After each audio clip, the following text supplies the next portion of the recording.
to a new episode of the Gamer Talk podcast. Dan Kenton is my guest today. Hey, Dan. Hello, how are you? I'm doing pretty fine. Still pretty early on my end, so yeah. But I'm happy that we got it going. So Yeah, waking up was easy. yeah. I'm a little tired, but I'm here. I'm here. Yeah, you still have the energy for a podcast after a whole working day. Oh yeah, yeah, Oh yeah. yeah. Busy day too. Busy day. Yeah. Yeah, I saw Yeah. that you are also doing live streams on your Discord. How did that Yeah. come apart? Uh, one day, I mean, pretty much everything in my career kind of started when I was bored. All Like I right. was just bored modeling, Gotcha. and Gotcha. then I was like, it'd be cool to like work and like talk to people. And Uh-huh. so I was like, one day I'll stream, and then I got a few viewers, and then I was like, that's pretty cool. But it was also like when you live stream, like it kind of keeps you accountable, so to speak. I see. Like I'm So not you gonna I'm not gonna not slack slacking off while there's off. people Yeah. watching. Yeah, yeah. Yeah. Because usually I'll like work and then I'll like go on like Instagram or Twitter for like 30 minutes, and it's like, yeah, now I just lost like an hour of my time, and then I yeah, think I think yeah, all of us should live stream to other people. yeah, So yeah. we are always we're always held accountable for our actions when we should work. Yeah, no, it's pretty fun too. I enjoy talking to people, and Mm-hmm. a lot of people, a lot of juniors and stuff ask me questions and stuff, and a lot of people think it's pretty helpful. So yeah, Yeah, that I enjoy that too. Yeah. I think that's the best way to learn. Like if just watching a person that is doing that really professionally, Hmm. and asking questions right away. Oh yeah, Yeah, yeah, it's like sitting and they see next the to you full in the process desk. too. Yeah, Exactly. Yeah. yeah, yeah. Yeah. All right. So yeah, give us a short introduction. What is your day to day job? How did you get in this industry? Yeah. So I'm a senior hard surface artist at RYZIN Art right now. Pretty much, I started. Well, I guess if we go way back, I started around like probably the middle school, seventh or eighth grade, towards like high school. I always just like I fell in love with.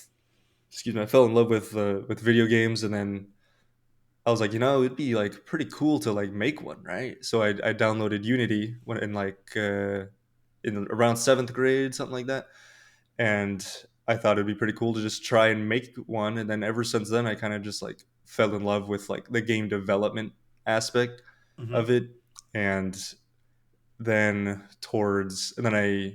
I graduated high school, and then I went to college for computer science. I figured I was going to go in like the programming route, Mm-hmm. and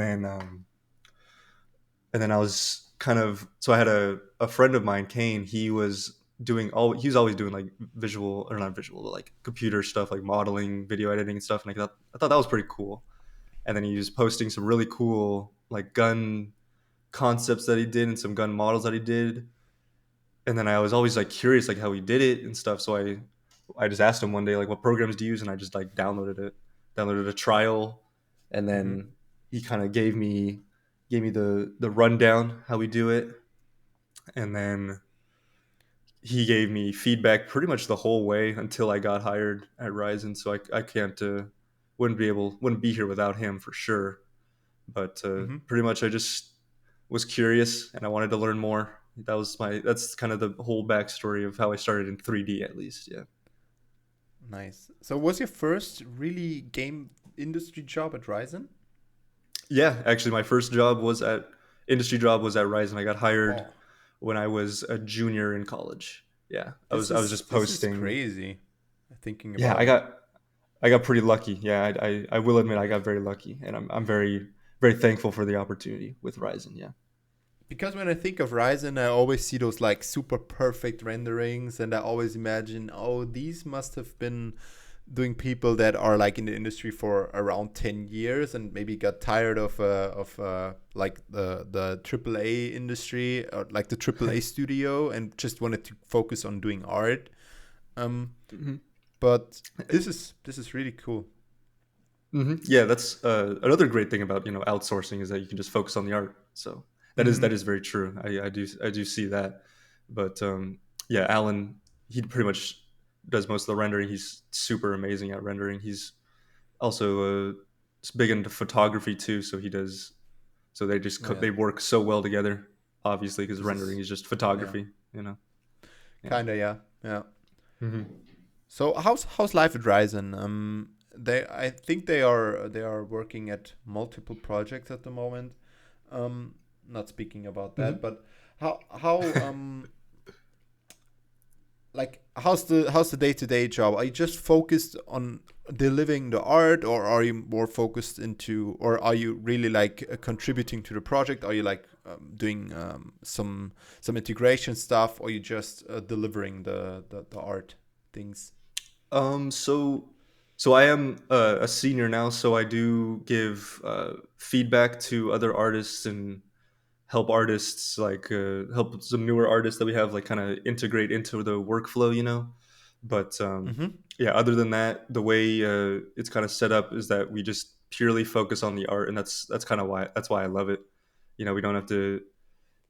I mean, there's back and forth sometimes with clients, but it's just we get to focus on the art, and that's just what we love doing. That's why we started doing it. So Mm-hmm. Okay, that's yeah. cool. Hmm. So yeah, are you self-taught in that case? So you didn't you spoke that you had a degree in computer science, but this is like not really game art. So Hmm. you completely self-taught, I would say, right? Yeah, pretty much self-taught with help of a friend, Kane, and other than that, just grinding tutorials. That was pretty much it. Mm-hmm. Um, yeah, my degree has right now has nothing to do with my art career in video games. Nice. Yeah. Yeah, So like let's speak about tutorials.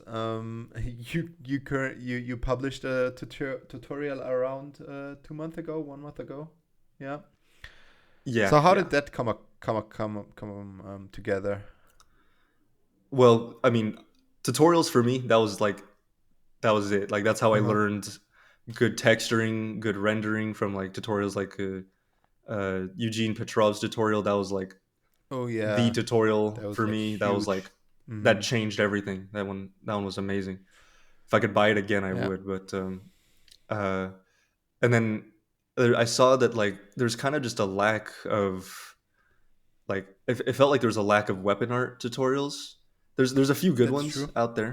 There's Mm-hmm. a few good ones Mm-hmm. out there, and Well, Tim um, Burkholz is like was the first one who made weapon yeah, art uh, tutorials, yeah, like that's the first one I 6 remember. years Yeah, that's ago or 10 years yeah, ago. yeah. That's what Yeah. I started on. Yeah, that was Same. probably The yeah, AK. yeah. I still have You my you AK. Not I still yeah. have it on my computer somewhere. Yeah. Uh, like ArtStation was flooded with AKs thanks to Tim. Yeah, Yeah. yeah, and that's great. I Yeah. mean, people.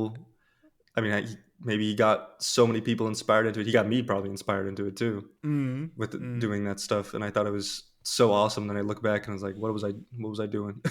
Where did I go wrong? Yeah. But Yeah. um, yeah, I just saw. Well, over time, like I'm not very good at modeling. Like it's not my strong suit. Like my strong suit, I think, is in the texturing. And people Mm-hmm. kind of noticed that I started texturing on stream because that's what I feel the most comfortable with. And so people were always asking me for tutorials, and so I streamed a little bit, and then I was like, you know what, I think a weapon texturing tutorial would be pretty good. Mm-hmm. I think Mm-hmm. there's a couple out there, but I think I have a lot to share with my experience. And yeah, one of the main things that I wanted to drive home with the tutorial was I mentioned it a few times in it, but um, kind of just to like bend the rules because there's a lot of people out there that tell you to there's specific PBR guidelines and rules and stuff, but and Yeah. like Yeah. follow references exactly. But in my tutorial, I mix and match references and I pick out cool parts in each, and I'm trying to drive home that like we're game artists, we make cool art, you know, Mm-hmm. we make realism, and then cool art next. Yeah.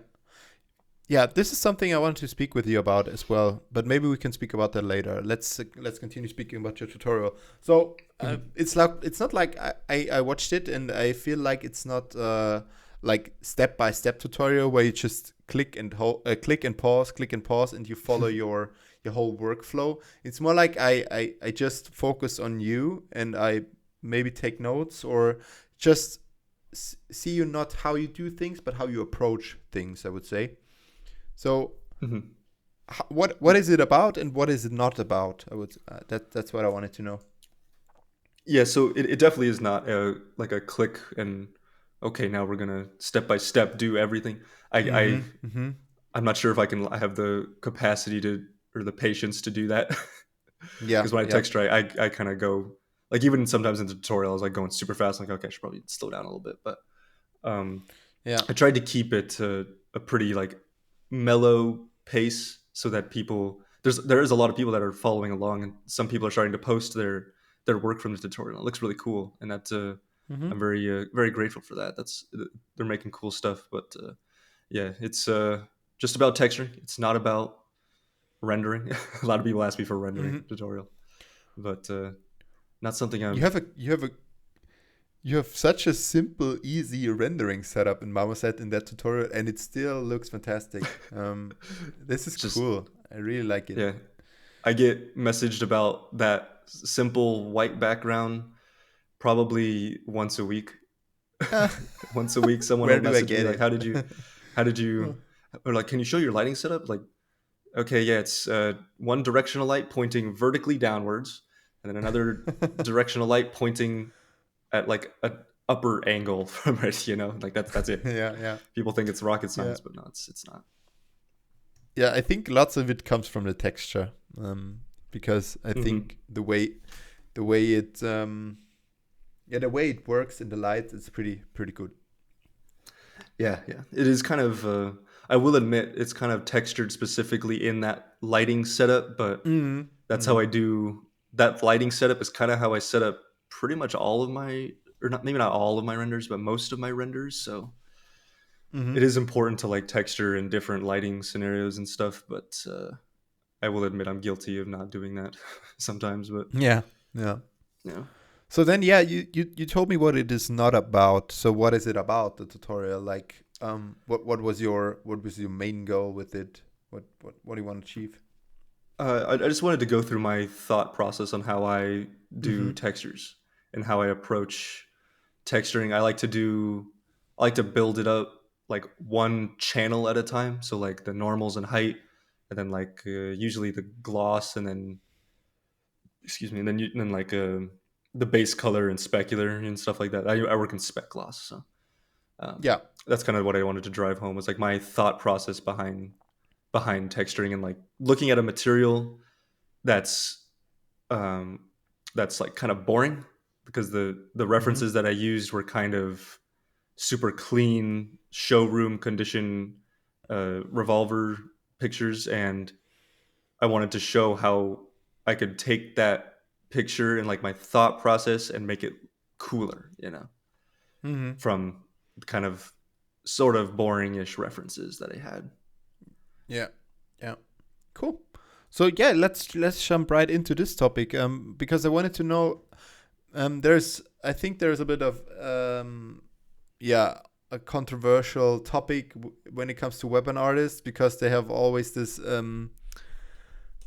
yeah, this elitism where on the one hand you have like this like really hard game artists who always want to make game art, and on the other side you have this really like weapon fanatics, and they want to always speak about realism, how the weapon is reloading, where wear and tear, and how big are the screws, like all those like super little small details. So where do you find the right middle in between? Because you can't neglect the realism, but you always need to make game art. So Yeah, there's definitely a balance between making something look cool, but it also has to be functional, or else the gun people will come after you on Reddit.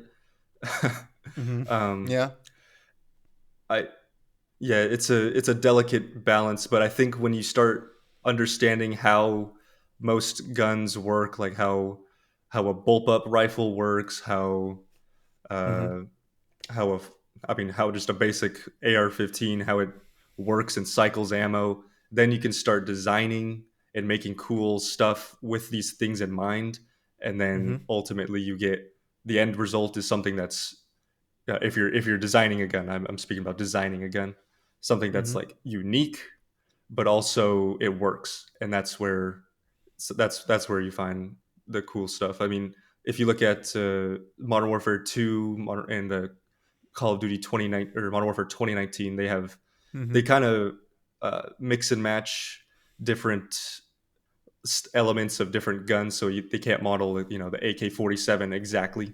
So they have to kind of design their own parts for it that Mm-hmm. work in that look like they can work in reality. They look like they could exist in real life, and that's uh, that's another part that inspires me to do designing is a lot of the Call of Duty designs. I love them. I love them. They're so cool.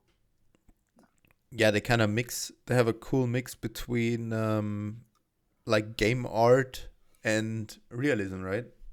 And That's then when they they have when they make a the mistake, fine line. they go, yeah, yeah. And then when they make a mistake, it goes on the front page of Reddit. Uh, Yeah, yeah, speaking about the elite. yeah.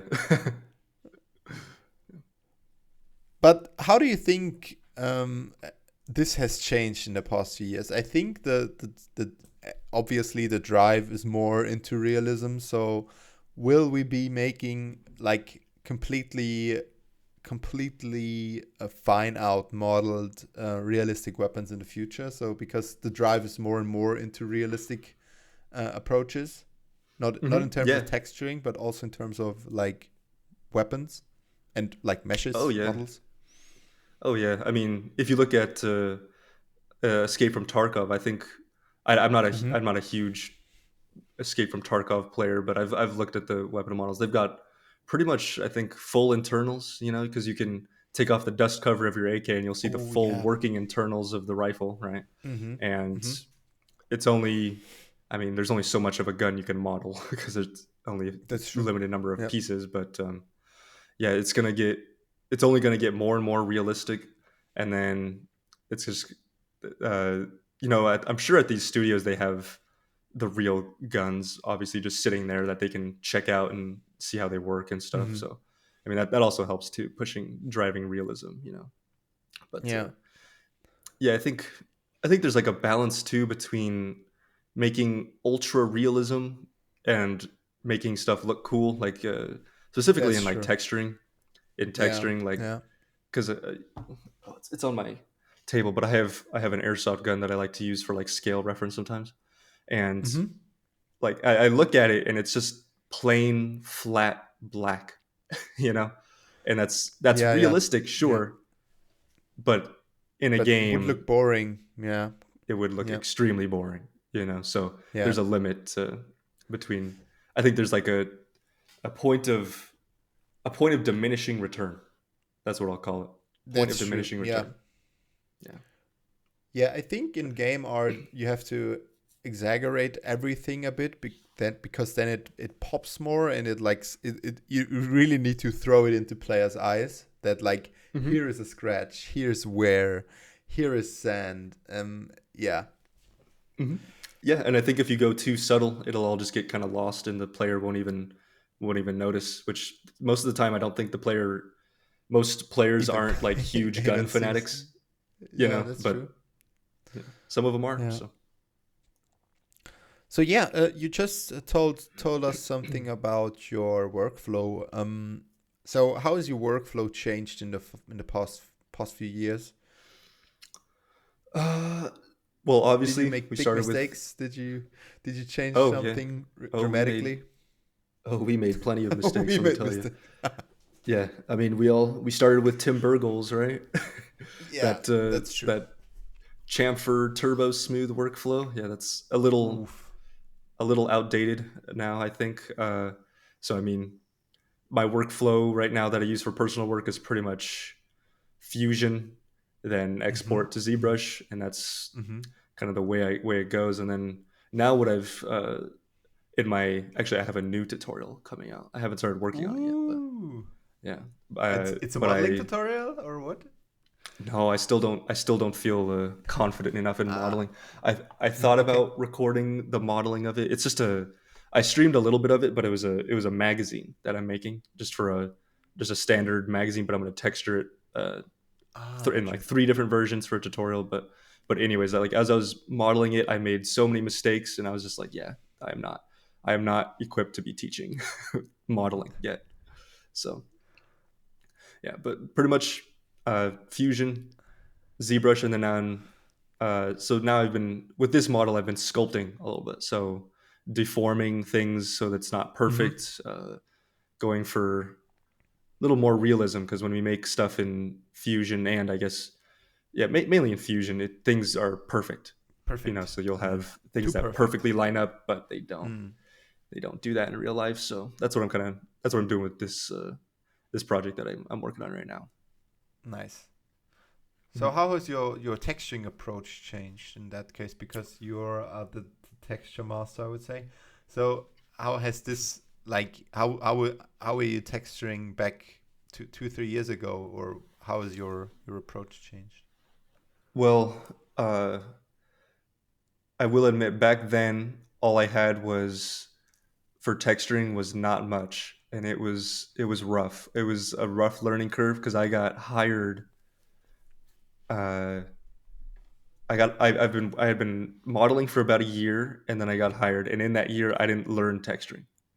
I was rendering models in Keyshot, which is Oh God. a yeah, you drag and drop Yeah, I know. materials. I have no idea what I'm doing.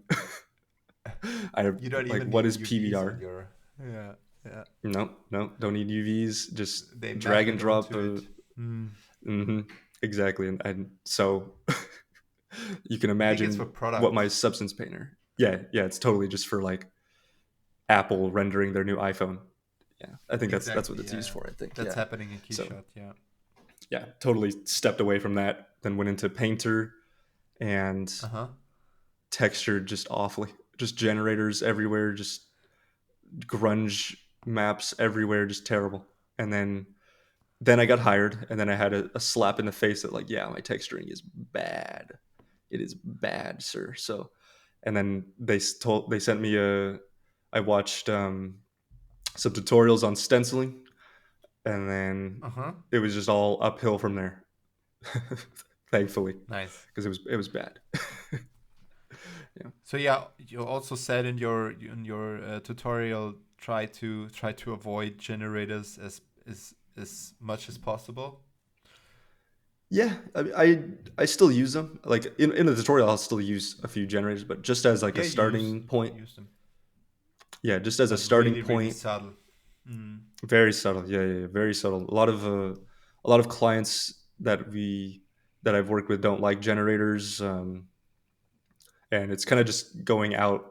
Like it's just kind of getting. I think in general, generators are just kind of getting pushed aside more for hand painted stenciling that just looks it looks so much Yeah. better, you know. But for quick and dirty like dust cavity dust, like I'll still use a dirt generator every once in a while, you know. They Yeah, still have which their is place. this is this is like super handsome. If you do it like really subtle, it's really hard to do this by hand. It's really subtle, you know, because then you have Hmm. like go with the mouse and click click click click click and go like really soft on the like on the cavities, and Hmm. this would drive us nuts, right? Yeah, and sometimes I do that. Yeah, they some people say when I'm streaming, they ask if I use a drawing tablet because the way my mouse moves. But I've like adapted this way of using my mouse where I like shake my hand and I click at the same time that I'm Ah, shaking it. It's so weird, so but I'm just like it looks spam like click and it's weird. you have a pencil in your hand. Yeah, yeah, and I've adapted that, and it's just the way my hand shakes. It just creates randomness. So I'll use that You have a for generator in your a hand. built-in generator. Yeah, yeah, I'll Mm, use that for painting in like oils on leaking oils on guns in I see. like near Hmm. bolts and where parts connect. There's always oil leaking out of guns, so I'll just take a soft brush and I'll just do my little shake, my shaky hand, and I'll do that, and I can't tell. That's Right. nice. That's Yeah. pretty cool. So, what are some specifics for a great hard surface artist for a great hard surface asset? You would say. Um, a bit of a tough one to answer. I would say Mm-hmm. the rendering is very important. I would I say see. Mm-hmm. good texturing is okay. You don't have to be super good at texturing to render out a good asset. I'll my On my portfolio, I did a Maximov AK-47, AK like a sci-fi AK. That's probably one of the favorite projects I did. Textured Mm-hmm. terribly. It's not even textured. It's just like fill layers and nothing. And I got so much feedback on renders from my friend Kane, and it turned out to look super cool, but it's textured. It's not textured at all. But yeah, some decent. I think a really good high poly, and then a clean bake. That's all. That's about Oh yeah, it. clean bake. But Clean bake is super important. Also, clean UVs mhm. that lead to a clean bake. I would say. Yeah, yeah. UVs are honestly super important too because you got to keep. I see in my challenges. I do Discord challenges, and I see a lot of UVs that are they look auto packed, which is fine, but you'll still get. I use an auto pack to start, and then I hand pack, scaling up some stuff. But keeping Mm-hmm. things straight is like super important. I would say that's probably the most important thing with UVs is keeping things pretty much as straight as they can be because that'll help That's you. true. Yeah. Yeah, that'll help you baking at when you're baking at 512 and even lower resolutions. It'll help. So What programs do you use for UVs? I just use Max. I've been actually Mm-hmm. today I was thinking about it. I was thinking about looking into getting RYZIM, but Oh yeah, I I am heard about so that. fast at UVing in Max that I don't know if it's even worth Mm-hmm. it to switch. Same for me. I do it in Maya, and I always Mm, thought about going to tourism, but I know what I'm doing in Maya, and I think it would take half a year or maybe a year to get as fast in Rism. So right, right. maybe not, but who knows? Yeah. I don't want I And don't want to I learn another software. yeah, and I hate switching softwares. So Mm. like exporting and then re-importing UVs, it doesn't really make sense to me why I would Hmm. want to do that. I wish there was like 3ds Max. Well, maybe 3ds Max will make like a RYSM plugin one day or something, but Oh, this would be they amazing. actually it'd probably go for Oh Blender God. first because no one no one uses Max anymore. But No, and yeah, in Maya as well. yeah, yeah. Yeah.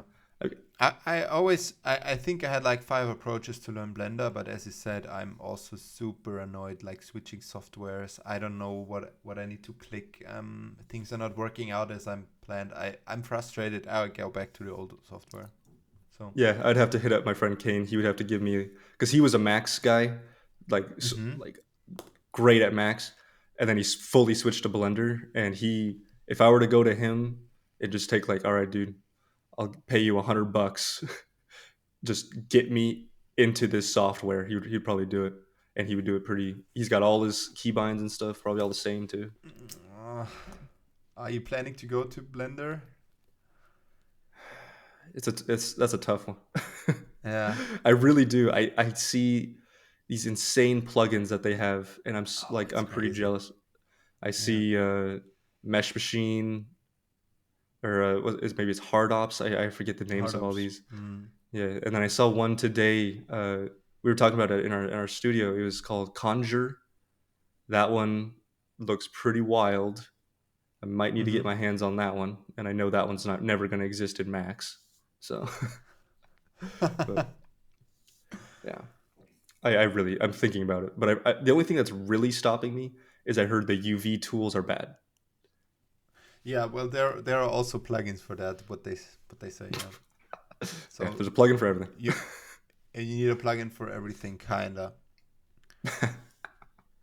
Yeah, yeah. I use Max, no plugins, just straight up as it was. I still have some of the same keybinds from the chamfer zone tutorial. Really? Oh Yeah, my I still god, do. Yeah, I think they burned inset into your chamfer. brain. they're muscle memory. So I actually recently upgraded to max, um, 2023. I was on 2019, and they Uh-huh. switched their hotkey system. So Ooh. now I can save out my hotkey configuration to Uh-huh. newer versions.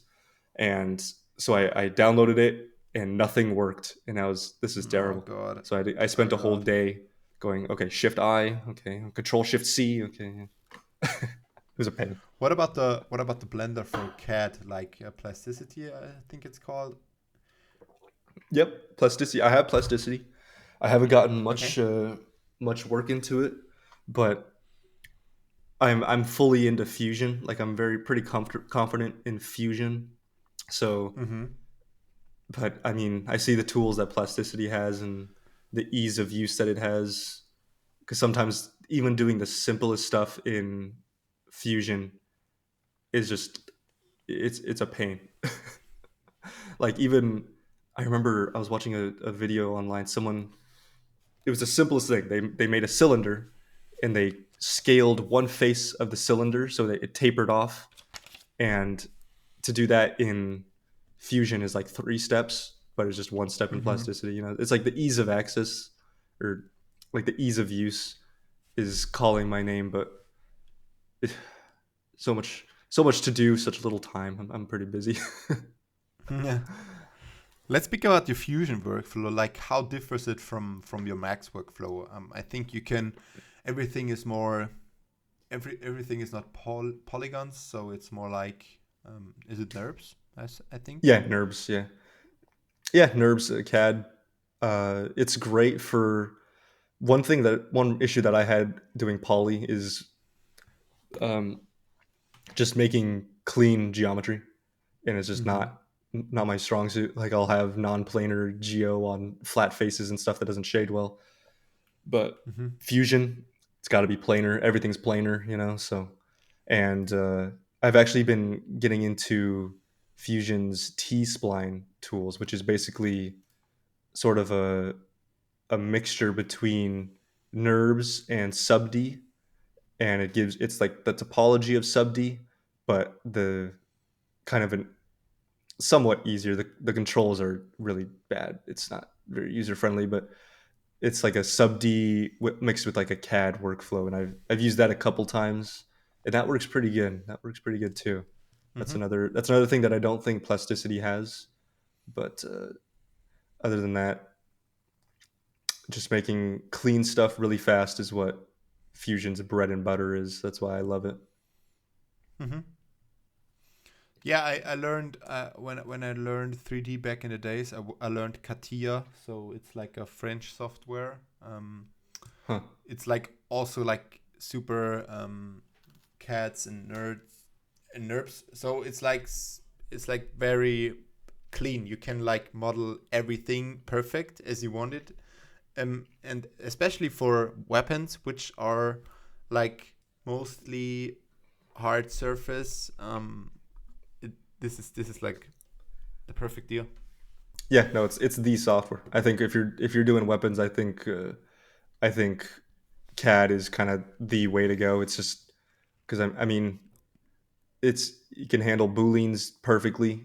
You'll still get, like, don't get me wrong. I have there's still much of the program that I do not like. I'll still run into like Mm-hmm. the dumbest errors in that program sometimes, but it's meant for. I think it's kind of meant for guns because I mean all guns are made Yeah, in CAD in the first place, so yeah, yeah. kind of makes sense. Exactly. They are modeled in NURBS when they are produced. Yeah. Hmm. They Yeah, yeah. when they yeah. Um, I had one last question for you. Um, so yeah, let's speak about your workflow. Do you get those NURBS into polygons? So how do you, or even into a low poly then? That is the golden question these days. Yeah. Yeah. I go to Moai, and Mm-hmm. that's just I think that's still the best exporter. I've looked at Pixies. Everyone, when I'm streaming, everyone's like, "Have you tried Pixies? Have you tried Pixies?" I get that question every time I stream, and I've looked at it, but it doesn't have Ngon exporting, I don't think, and that's a big deal. So one of the things about Moe is that you can export in Ngons, or mainly Ngons and quads, and I don't want to be like if I even if I get super clean geometry from Pixies, I don't want to spend an hour just clicking on triangles and deleting them to get quads, because I'm not working Mm-hmm. in triangles. I don't. I can't do that. But I mean, from Moai, I feel like just tuning the exporter settings is an art of itself. Oh Like yeah, I just see. tuning the sliders just to get the right, using the avoid smaller than, divide larger than. That's Uh-huh. it's kind of funny, but yeah, I I mean, the whole workflow, we from Fusion to ZBrush is super quick. You get the super quick high Mm-hmm. poly, right? And most of the times it's perfect. You get perfectly clean edges and everything, but you lose a lot of time in the cleanup process. So that's the downside of doing CAD, is Mm-hmm. the the Moe cleanup. So you'll have really organic shapes that just do not the program does not handle very well.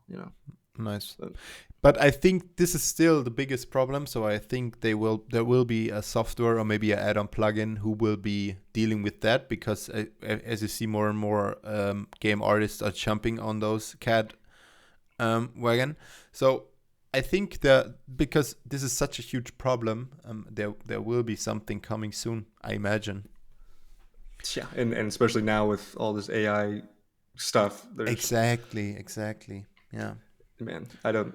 It'll still probably be quite some time before we can click a button and just get the perfect low poly with perfect Mm-hmm. density. Like Yeah. perfect silhouette in the first person view, and Yeah. it'll be a few years, I think. But Mm-hmm. they say Pixies is pretty close, but also Pixies is like $2,000 a year, or I think more than that, probably. Like, and I cannot justify spending that for just using the exporter. Yeah, that's you know, true. I mean, Moe was a couple hundred, but bite the bullet. So you get from ZBrush, you get your high poly, and you then Right. throw this high poly from ZBrush to Moe. No, no. So that would pretty much break the program. So I take the model from Fusion and I Mm-hmm. export that as an IGES. That's the Moe. I just yeah, I just yeah. that's the 3D mm-hmm. format. And then I put that into Moe, and then so if I'm doing a high poly, you'll export that at the maximum settings that the exporter will do for polygons. So Mm-hmm. quads and triangles, and then crank those sliders up all the way. So you get that super dense geo. And then from there, you throw that into ZBrush, Dynamesh it, excuse me, and then polish that. And then there's your high poly. And then Uh-huh. you re export it again at lower settings where you can, Ah, yeah. And then that's your low poly that you have to but spend hours cleaning up.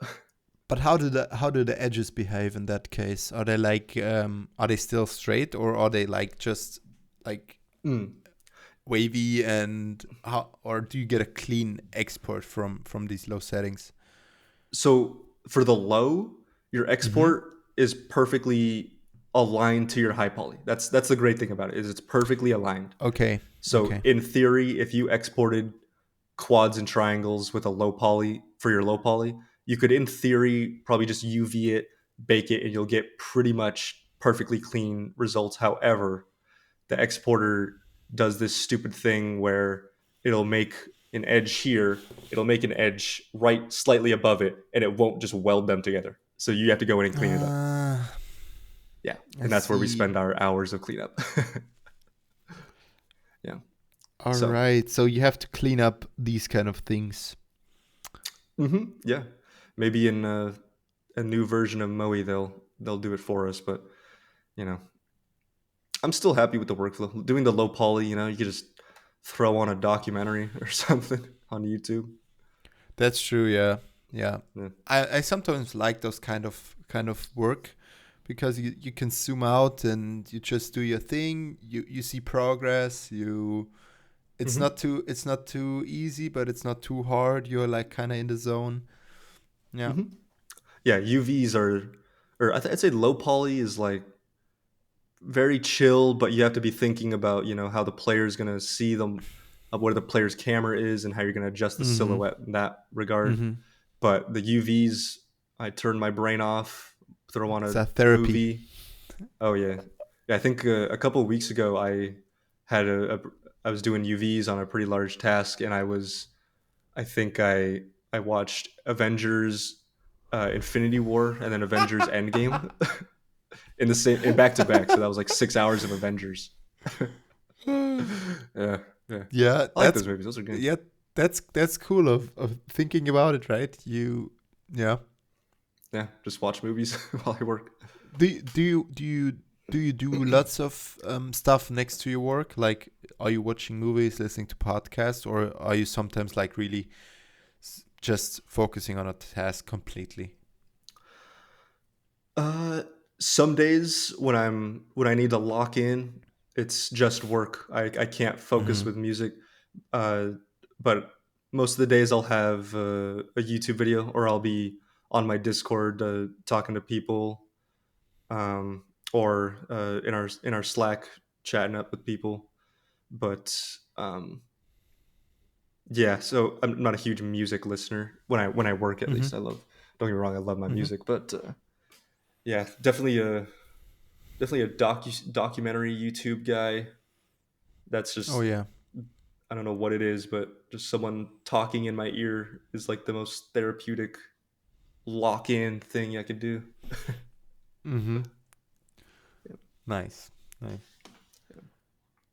So one final question, because as you made a tutorial and all the other people's out there, and you're the best example, can you build a games career with just watching tutorials? You absolutely can. You That's absolutely true. can. Nice. Yeah, and I think it's one thing to. I'm totally fine with people copying my tutorial. That's what it's for. It's for you Mm-hmm. to learn and Mm-hmm. copy. And there's been a few people that have posted their results, and that's awesome. And they look great. They look really good. And um, so it's one thing to have a portfolio of showing that you've done all these tutorials, and that's cool.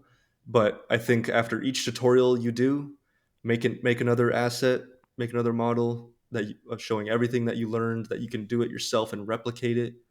I think that's where I found the most learning, and that's where I think Mm-hmm. that's how I think I gained skill rather quickly. I mean, I'd always go back and refer to these tutorials, but um, over time, just learning on your own, tutorial, learn on your own, tutorial, learn on your own. That was my bread and butter to learning for me. Yeah, I think when just watching tutorials, you kind of get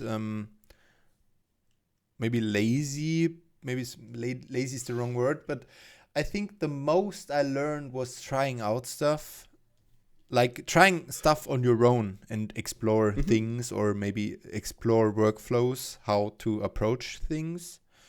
Oh yeah, oh S- yeah. And with just watching tutorials and seeing other people exploring it, this doesn't like do the brain work for you, I would say. Hmm. Yeah, yeah. No, they do all the thinking for you. They do. Exactly, and you Uh, just watch yeah, them. Hmm.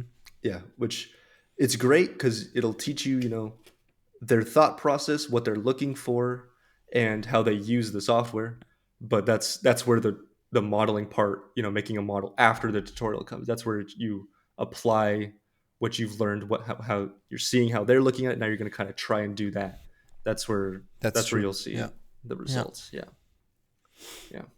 And then also, uh, trying different workflows. That was totally up to you. I was getting pretty fed up with doing sub D, and this Mm-hmm. just like it wasn't fun making models because I was bad at topology, and I still am bad at topology.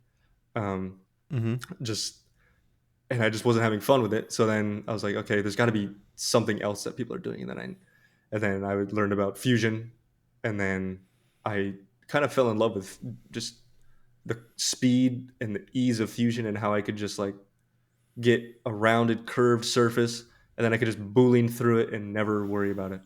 That's where I found I love that. Yeah. That's nice. Cool. Hmm. All right, then. I thank you so much for your time. Also, it's pretty late on your end. It's pretty early on my end. So thank you so much for taking the time and coming onto my podcast. I will link all your information in the show notes. And also, I Cool. would love to post that podcast on your Discord, because I think Oh yeah. people would love to listen to you, Hmm. and maybe yeah, see some other Yeah. questions asked. Yeah, Yeah. No, I'll definitely post it. I'll definitely perfect, spread the word. Don't worry. I got you. amazing. All right then. Thank you so much. And take care. Thank you. Thank you. It was a pleasure. Bye bye. Bye.